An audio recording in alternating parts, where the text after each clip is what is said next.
Hi friends, எல்லோருக்கும் வணக்கம். இன்றைக்கி மாசி 1 அப்படின்றனால கொஞ்சம் கலர் கோலம் போட்டாச்சு.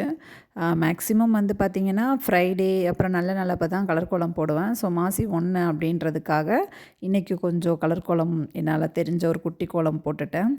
எனக்கு இந்த கலர் கோலம் போடுறப்பெல்லாம் இவ்வளோ சின்ன கோலமாக இருந்தால் கூட எனக்கு லைட்டாக கால் வலிக்கும். அப்போ தான் நினப்பேன், எவ்வளோ அழகான கோலங்கள்லாம் பெரிய பெரிய கோலமெல்லாம் போடுறாங்க, அவங்களுக்கெல்லாம் எவ்வளோ கால் வலிக்கும் அப்படின்லாம் யோசிச்சுக்கிட்டே போடுவேன். இதுக்கே அப்பா சாமி அப்படின்னு எனக்கு ஆயிடுச்சு. சரின்னு இன்றைக்கி காலையில் மாசி 1ன்றனால ஃபஸ்ட்டே வந்து கோலம் போட்டுட்டு ஒரு காலையில் ஒரு பூஜையும் முடிச்சாச்சு. அப்புறம் கிட்ஸுக்கு வந்து ஸ்நாக்ஸ் கொடுக்கலாம் அப்படின்னா ஆப்பிள் மட்டும்தான் இருந்தது, வேறு எதுவும் இல்லை. ஸோ ஆப்பிள் கொடுத்துட்டு பாப்பா வந்து டெய்லி இட்லி தோசையா அப்படின்னு கேட்டதுனால நான் வந்து சரி அவளுக்கு புட்டு கொடுக்கலாம் அப்படின்னு யோசித்தேன். சரி அரிசி மாவு புட்டு தான் பெரிய பாப்பாவுக்கு பிடிக்கும். சின்ன பாப்பா வந்து பார்த்திங்கன்னா இல்லைன்னா கோதுமை புட்டு அப்படி கேட்பா. சரி நம்ம கோதுமை புட்டே செஞ்சிடலாம், அதான் அரிசி தான் நிறைய எடுக்கிறோமே அப்படின்ட்டு கோதுமை புட்டு நாட்டு சக்கரை போட்டு காலையில் பிரேக்ஃபாஸ்ட் வந்து கொடுத்துட்டேன். இந்த புட்டு வைக்கிறப்ப சின்ன பாப்பா வந்து அப்படியே சாப்பிட்ருவா. ஆனால் பெரியவ இருக்காளே, அவள் வந்து இந்த புட்டோட ஒரு வாழைப்பழமும் வேணும் அப்படின்னு கண்டிப்பாக சொல்லிடுவா.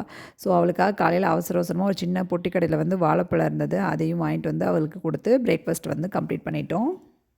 ஒரு சைடு காலையில் பரபரப்பாக நான் வந்து குக்கிங்கில் இருந்தாலும் கிட்ஸ் வந்து பார்த்திங்கன்னா கோழி குஞ்சோட விளையாட ஆரம்பிச்சிட்டாங்க. இப்போ இந்த 4 கோழி குஞ்சு அன்றைக்கி வாங்கிட்டு வந்தேன்னு சொன்னேன் இல்லையா, அதை 2 அவங்க பிரிச்சுக்கிட்டாங்க. இப்போ பெரிய பாப்பா பார்த்திங்கன்னா அந்த பிங்க்கும் அண்ட் பர்பிளையும் எடுத்துக்குவா. எவ்வளோ தெளிவாக எடுத்திருக்கான்னு பாருங்கள், ஏன்னா அதான் கொஞ்சம் சப்பியாக இருக்கும். ஸோ வந்து கிளவராக அதை 2 தூக்கிட்டா. சின்னவளுக்கு அந்தளவு விவரம் தெரியாதனால சரி ஓகே எல்லோ நான் வச்சுக்கிறேன் அப்படின்னு சொல்லிட்டான். ஆனால் பிங்க் வாங்கிட்டு வந்த அடுத்த நாளே இந்த க்ரீனும் கொஞ்சம் பார்த்திங்கன்னா நெக்ஸ்ட் டேவே ஒரு மாதிரி சொனங்க ஆரம்பிச்சிருச்சு.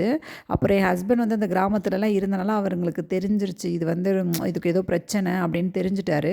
ஸோ உடனே இந்த 10 ரூபா கோழி குஞ்சுக்காக ஒரு 200 செலவு பண்ணார். டாக்டர்கிட்ட கூட்டு போனார். அவங்க ஒரு ஆன்டிபயோட்டிக் கொடுத்தாங்க. அந்த குட்டி விளக்கில் ஒரு தண்ணி மாதிரி இருக்குது தெரியுமா, அதுதான் ஆன்டிபயோட்டிக். ஆனால் இது குடிச்சிருன்னு நினச்சி வச்சா இது பயங்கரமாக விவரமாக அது பக்கமே போக மாட்டேன்ருச்சுங்க. குடிக்கவே இல்லை. கடைசி ஹஸ்பண்ட் நல்லா ஹோல்ட் பண்ணி அது வாயை திறந்து விட்டு அந்த மருந்தை ஊற்றி விட்டோன்னே தான் இப்போ இன்றைக்கி கொஞ்சம் நல்லா நடக்குது. அது வந்து பார்த்திங்கனாலே உங்களுக்கு தெரியும். ஆனால் உண்மையிலே இந்த ஒரு 40 ரூபாய்க்கு வாங்கின இந்த கோழி குஞ்சுனால குழந்தைங்களோட மைண்ட் வந்து இவ்வளோ ஹாப்பியாக இருக்குமான்னு நான் நினச்சி கூட பார்க்கல. இன்றைக்கி வந்து பெரிய பாப்பா ஸ்கூலில் ஒரு ஸ்பீச் கொடுத்தா. இதுதான் அவளோட ஃபஸ்ட்டு ஸ்பீச்சு. நான் ரொம்ப நல்லா பேசுவேன். எனக்கு ரொம்ப நாளாக ட்ரீம் என்னோடய பாப்பாவை பேச வைக்கணும் அப்படின்னு.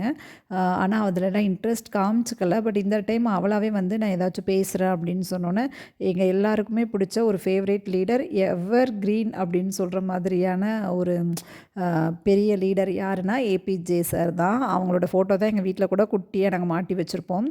அவர் தான் எங்களோட எப்பயுமே ஒரு இன்ஸ்பிரேஷன் லீடர்னு சொல்லுவேன் நான் பாப்பாவுக்கு. ஸோ அவரோட ஃபர்ஸ்ட் ஸ்பீச்சே அவரை பற்றி இருக்கட்டும் அப்படின்னு சொல்லி நான் கொடுத்துருந்தேன். அதோட ஸ்பீச் தான் பாருங்கள். Revolution in the country in the field of science, technology and space. He written so many inspiring books like Wings of. Friends, உங்களுக்கு இந்த வீடியோ பிடிச்சிருந்தா லைக் கொடுங்க, சப்ஸ்கிரைப் பண்ணுங்கள். தேங்க்யூ.